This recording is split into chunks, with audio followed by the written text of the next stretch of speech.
Hello friends, welcome back again to water chemistry classes. तो आज हम क्या पढ़ने वाले टॉपिक, आज हम पढ़ने वाले हैं क्लास 11th का chapter number 2 structure of atom का topic black body radiation. Clear? तो ब्लैक बॉडी रेडिएशन हमें आज पढ़ना है। जनरली ब्लैक बॉडी रेडिएशन पढ़ने से पहले हम कुछ चीज़ समझते हैं कि ब्लैक बॉडी रेडिएशन, जिससे हमें और इजीली समझ में आ जाए। तो अगर हम एक बात करें, अगर नाम समझ में आ रहा है ब्लैक बॉडी रेडिएशन, तो यहाँ पे कुछ कलर की बात चल रही है ना, कलर से रिलेटेड कुछ बातें हो रही हैं। ठीक है, तो कलर से बात समझ में आता, मैं समझ में आता सनलाइट का। सनलाइट से हमारे पास व्हाइट लाइट आती है, उस व्हाइट लाइट में सारे कलर प्रेजेंट होते हैं जो हमें दिखते नहीं है, पर वो किसी भी अगर लाइट को अगर हम प्रिज्म से या अपन क्या स्केल वगैरह देखते हैं तो हमें वो कलर विजिबल हो जाते हैं, 7 कलर्स, है ना। तो अभी इसके बारे में बात करेंगे। सबसे पहले हम बात करेंगे यहाँ पे किसके बारे में, एक पर्टिकुलर बॉडी के बारे में कि जो बॉडी किस टाइप की है, बॉडी जो ऑब्जेक्ट जो भी बोल दे, जो कैसा है। एक एब्जॉर्बर भी, सबसे पहले क्या होगा, एक एब्जॉर्बर होगा और एब्जॉर्ब करने के बाद उसको एमिट करेगा। अगर हम बात करें तो एक ऑब्जेक्ट या बॉडी कोई भी समझ लें हम, जो क्या है वो परफेक्ट एब्जॉर्बर है। क्या है वो? एब्जॉर्बर है। और फिर क्या करेगा वो? एमिट करेगा, मतलब एमिटर है। ठीक है, अब एब्जॉर्बर एमिटर से मतलब क्या, जैसे फॉर एग्जांपल हमने बोला कि कोई एक अच्छा इंसान जब कोई अच्छी बातें बोलेगा तो सबसे पहले अपने मन में तो उसकी बातें आएंगी नहीं अच्छी। सबसे पहले क्या होता है, गुड लिसनर होता है। सबसे पहले अगर गुड स्पीकर बनना होता है तो सबसे पहले गुड लिसनर बनना होता है। हमें सारी अच्छी बातें, अच्छी और बुरी बातें सब कुछ सुन के और फिर उसको अपन को आगे बोलनी पड़ती है ना। तो गुड स्पीकर, तो उसी तरीके से ऑब्जेक्ट्स भी होते हैं, बॉडीज भी होती हैं जो क्या करते हैं, एब्जॉर्ब करते हैं। तो सारे इसको एब्जॉर्बर बोलेंगे, वो पहले एब्जॉर्ब करेगा बाद में उसको एमिट करेगा। अब यहाँ पे एब्जॉर्ब क्या करेगा वो इंपॉर्टेंट है ना। तो अब समझते हैं कि ब्लैक बॉडी रेडिएशन के बारे में कि जनरली एब्जॉर्बर किस टाइप से है। तो हमने बोला हमारे पास एक बॉडी है, ठीक है, जो क्या करेगा, जो सारे कलर की वेवलेंथ को एब्जॉर्ब करेगा। रेड भी होगा, मेरे पास तो कम कलर है पेन के, है ना, रेड है, ग्रीन भी हो गया, और अगर हम ब्लू की बात करें तो ब्लू भी देख लेते हैं यहाँ पे। तो डिफरेंट कलर और भी है, वाइट, सब कुछ, मतलब हमारे जितने भी कलर्स हैं वेवलेंथ, अगर हम बात करें, अगर वेवलेंथ के नाम देना चाहें तो lambda, lambda 1, lambda 2, lambda 3, lambda 4, इस टाइप से अगर हम नाम दे दें इनका, तो ये हमारे डिफरेंट वेवलेंथ्स होंगे और भी ज़्यादा। ठीक है, 5, 6, 7 और भी ज़्यादा अगर बोले जाए, लैम्डा 5, लैम्डा 6 और जितने अगर वेवलेंथ अगर बोले जाए, 7 कलर्स की वेवलेंथ बोले जाए, 7 डिफरेंट वेवलेंथ्स की सारी कलर्स को ये एब्जॉर्ब करेगा। ठीक है, सारे कलर को एब्जॉर्ब करेगा, उसके बाद इसको रेडिएट करेगा। क्या करेगा? रेडिएट करेगा। तो जनरली अगर अपन एक चीज और देखा जाए, ऐसा आपने वाटर कलर सबने ही किया है, वाटर कलर अपन यूज करते हैं तो अपन ब्रश होता है उसको डिफरेंट डिफरेंट कलर से बार बार अपन पानी में, बाउल में पानी होता है उसमें अपन बार बार उस ब्रश को वॉश करते हैं। तो एट अ टाइम जब बहुत सारे कलर हम यूज कर चुके होते हैं तो हमारा जो बाउल का पानी होता है वो किस कलर का हो जाता है? ब्लैक कलर का हो जाता है। क्यों जाता है ब्लैक कलर का? मतलब ब्लैक कलर जो बनता है वो सारे कलर को एब्जॉर्ब करने से बन जाता है ना। जैसे हमने बोला, जैसे फॉर एग्जांपल हमने बोला कि ये ग्रीन दिख रहा है, तो कोई भी कलर किसका, ऐसा कलर का रिस्पॉन्सिबल क्यों, जो भी कलर दिख रहा है वो उसके रिस्पॉन्सिबल क्यों होता है? क्योंकि वो सारे कलर को एब्जॉर्ब करके सिर्फ इस कलर की वेवलेंथ को एब्जॉर्ब नहीं करता।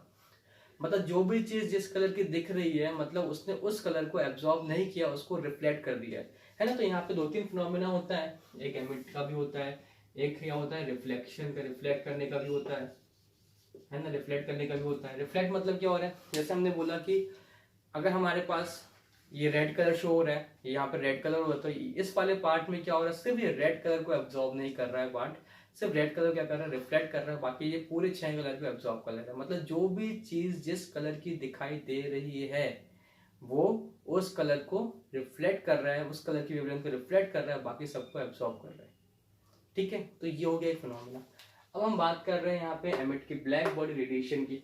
तो ब्लैक बॉडी रेडिएशन में क्या होता है, ब्लैक बॉडी रेडिएशन में वो सारे कलर की वेवलेंथ को एब्जॉर्ब करता है, उसकी थोड़ी देर बाद वो उसको रेडिएट करने लगता है। जैसे फॉर एग्जांपल और हम देखें कि हम ब्लैक कलर के कपड़े जब पहनते हैं या टी शर्ट, गर्मी के टाइम पे ब्लैक पहन लिया तो हमें ज़्यादा हीट लगने लगती है ना। क्यों लगने लगती है? क्योंकि ब्लैक कलर की खासियत होती है कि वो सारे कलर्स की रेडिएशंस को एब्जॉर्ब कर लेता है और थोड़ी देर बाद उसको रेडिएट करना स्टार्ट करता है। आपने देखा होगा पहले जब हम स्कूल में छोटी क्लास में सोलर कुकर के बारे में पढ़ते हैं तो सोलर कुकर में क्या होता है कि ऊपर एक ग्लास होता है, अंदर एक कंटेनर होता है, कंटेनर के अंदर ब्लैक कोटिंग होती है और ग्लास लगा होता है। तो ग्लास से करता है हम सूरज के मारे गए तो वहाँ एक मिरर लगा होता है, तो मिरर से सनलाइट है ना, सनलाइट क्या होती है टकराती हैं और वो उस कुकर के अंदर जाती हैं, तो वो ग्लास के अंदर जाती है। और ब्लैक कलर का काम क्या होता है, ज़्यादा से ज़्यादा हीट एब्जॉर्ब करना, जो फूड कुक करने का काम आता है ना। तो ब्लैक कलर का काम ही होता है कि सारे कलर की रेडिएशन, वो किसी भी कलर की रेडिएशन को नहीं छोड़ता, सारे कलर की रेडिएशन को क्या करता है, एब्जॉर्ब कर लेता है और फिर बाद में उसको एमिट करने लगता है। इसलिए जब भी हम ब्लैक कलर के कपड़े पहनते हैं तो हमें ज़्यादा हीट क्या होता है, शो हमें होता है, महसूस होती है। ठीक है, वहीं लाइट कलर में ऐसा नहीं होता। लाइट कलर क्या करते हैं, सारे कलर की वेवलेंथ को एब्जॉर्ब नहीं करते। तो ये सबसे अच्छा, ये जब हमारे साइंटिस्ट थे ये फिनोमिना उन्होंने देखा आयरन की रॉड में। किसमें देखा, आयरन रॉड जो होता है, कि हमारे रॉड किसी भी एक्चुअली क्या होता है, मटेरियल पर डिपेंड नहीं करता है कि आयरन में बस देखा गया। ब्लैक बॉडी रेडिएशन किसी मटेरियल पर डिपेंड नहीं करते हैं। जब भी आयरन रॉड को अगर हम हीट करते हैं, और हीट करना ऐसा नहीं, बहुत हाई टेम्परेचर पर अप्रॉक्स मान के थाउजेंड्स ऑफ केल्विन की बात करें, वहां पे अगर जाता है, जब उसको हीट करते हैं तो जब हीट होती है आयरन रॉड जब बिल्कुल रेड आउट हो जाती है ना। सबसे पहले इसका कलर क्या होता है, सबसे पहले इस आयरन रॉड का कलर, जब आप इसको हीट करते हैं, आप इसको क्या कर रहे हैं, हीट कर रहे हैं आप इसको, ठीक है, आप इसको क्या कर रहे हैं, हीट कर रहे हैं। तो सबसे पहले इसका जो कलर होता है वो क्या होता है, रेड हो जाता है। ठीक है, वो किस कलर की हो जाती है, रेड कलर की हो जाती है वो येलो, ठीक है, वो हो जाती है रेड कलर की। तो उस टाइम पे क्या होता है, सबसे पहले रेड कलर होगा, तो ये रेड कलर का जब फॉर्म होगा आयरन रॉड, तो वहां से रेडिएशंस निकलेंगे। ठीक है, तब वो उस टाइम पे रेड कलर की रेडिएशंस एमिट करेगा। तो अगर हम बात करें यहाँ पे, है ना, रेड कलर का जब हो गया है, तो हम इसके बाद देखिए कलर चेंज होता है। तो सबसे पहले वो किस फॉर्म में होता है, रेड। अगर हम बात करें सबसे पहले वो रेड होता है। ठीक है, इसमें एक चीज और इम्पोर्टेंट है, टेम्परेचर। जैसे जैसे टेम्परेचर इंक्रीज होगा, जैसे जैसे टेम्परेचर इंक्रीज होगा, टेम्परेचर इंक्रीज होता है, तो टेम्परेचर इंक्रीज होगा तो क्या होगा, रेड से हो जाएगा वो कौन सा, येलो। तो येलो पेन तो है नहीं हमारे पास, तो इसको पहले लिख लेते हैं, रेड से हो जाएगा येलो, येलो से हो जाएगा व्हाइट, व्हाइट अपन तो लिख लेते हैं व्हाइट, और व्हाइट के बाद हो जाएगा लास्ट में ये किस कलर का, ब्लू। कब, जब टेम्परेचर इंक्रीज होगा। मतलब आप टेम्परेचर इंक्रीज करिए, रॉड का टेम्परेचर जैसे जैसे बढ़ते जाएगा, रेड से येलो, येलो से व्हाइट और व्हाइट से ब्लू। ठीक है, तो आपको एक याद भी होगा, वेबग्योर हमने पढ़ा है, वायलेट टू, है ना, रेड, है ना, इसको अपन बनाए अच्छे से लेकर बनाए, थोड़ा सा कलर यूज करते हो अच्छा लगेगा। वायलेट टू रेड जो अपन ने वेबग्योर पढ़ा हुआ है ना। तो इसमें एक चीज इंपॉर्टेंट है, वॉलेट से जब रेड तरफ मूव करते हैं, तो अगर फ्रीक्वेंसी की बात करें तो फ्रीक्वेंसी क्या होती है यहाँ पे, फ्रीक्वेंसी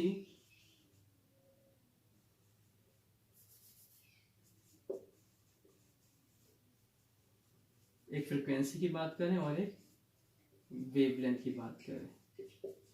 ठीक है, तो हमें जब भी हम वॉलेट से रेड तरफ मूव करते हैं तो क्या होगा, वेवलेंथ क्या होती है, वेवलेंथ इंक्रीज होती है और फ्रीक्वेंसी क्या होती है, डिक्रीज होती है।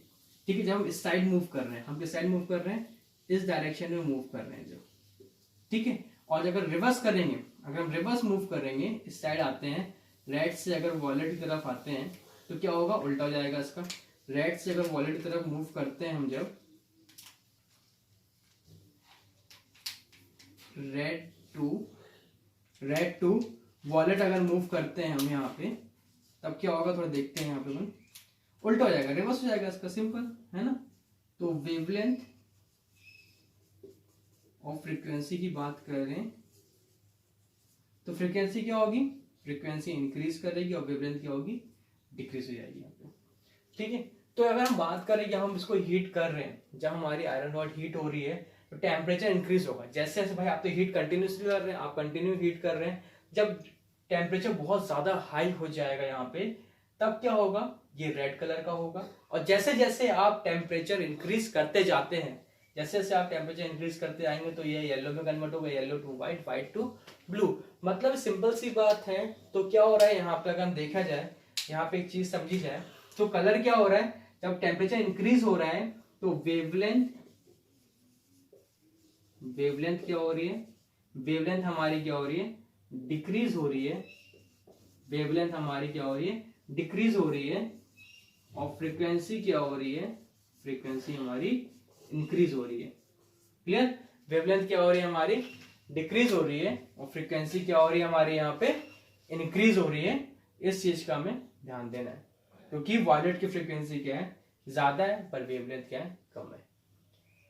ठीक है, और इंटेंसिटी की बात करें तो इंटेंसिटी भी यहाँ पे क्या होती है, पहले तो क्या होगी, अगर हम ग्राफ देखें इसका, अगर हम इसका ग्राफ बनाते हैं यहाँ पे, तो डिफरेंट डिफरेंट टेम्परेचर पे, तो हमें कुछ इस तरह से ग्राफ मिलेगा। यहाँ पे ग्राफ कुछ इस टाइप से मिलेगा। ठीक है, हमें कुछ ग्राफ इस टाइप से मिलेगा, कुछ इस टाइप से देखते हैं। ठीक है, तो ये वाला टेम्परेचर मान लीजिए हमारा T2 हो जाएगा, है ना, ये टेम्परेचर हमारा T2 हो जाता है, और ये टेम्परेचर हमारा T1 हो जाता है। T2 temperature and T1 temperature, ये हो जाएगा हमारा इंटेंसिटी और ये टेम्परेचर। ठीक है, तो इन दोनों के बीच में ग्राफ अगर देखें अगर हम, ठीक है, तो यहाँ पे ग्राफ देखते हैं तो ये चीज समझ में आती है कि जैसे जैसे हमारा अगर टेम्परेचर बढ़ेगा तो हमारा क्या होता है, इंटेंसिटी भी क्या होती है, पहले बहुत हाई होती है, उसके बाद क्या होती है, हमारा डिक्रीज होने लगता है। हम ये नहीं बोल सकते कि हमारी इंटेंसिटी बढ़ती रहेगी, है ना, ऐसा बिल्कुल नहीं होता है। पर जैसे जैसे टेम्परेचर बढ़ेगा और हमारे एक पर्टिकुलर रेंज टेम्परेचर पे अलग अलग रेडिएशन होते हैं, ठीक है, अलग रेडिएशन, तो यहाँ पे हमारे रेडिएशन बहुत कम होंगे, है ना, तो एक पर्टिकुलर टेम्परेचर पे रेडिएशन ज्यादा होंगे तो वहां पे इंटेंसिटी भी एकदम से बढ़ेगी, इंटेंसिटी बढ़ेगी, उसके बाद ऑटोमेटिकली क्या होगी, कम हो जाएगी। क्लियर, तो ये हमें बहुत इंपॉर्टेंट है इंटेंसिटी और फ्रीक्वेंसी के टर्म्स में। पर फ्रीक्वेंसी क्या हो रही है, बढ़ते चले जा रही है, कैसे ऐसे कलर चेंज होते जाएगा, जैसे जैसे हम हीट करते जाएंगे और यहाँ पे हमारी इंटेंसिटी भी चेंज होगी।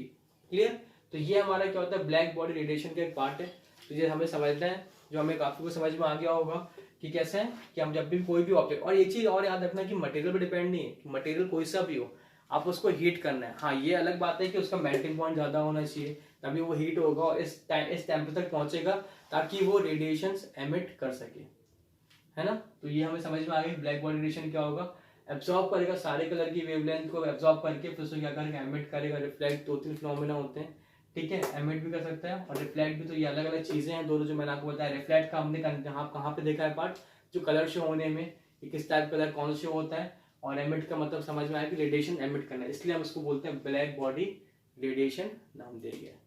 क्लियर, तो आई होप आपको समझ में आया होगा। अगर हम बात करें थोड़ा सा और, तो एक ब्लैक बॉडी रेडिएशन को और हम बोल सकते हैं, जो ऑब्जेक्ट हमारा बॉडी होगा वो क्या होगा, the body should be perfect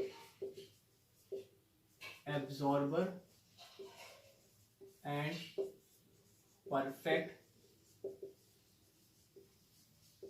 emitter of radiation, and that type of body is called black body radiation. Clear, तो आई होप आपको समझ में आया होगा।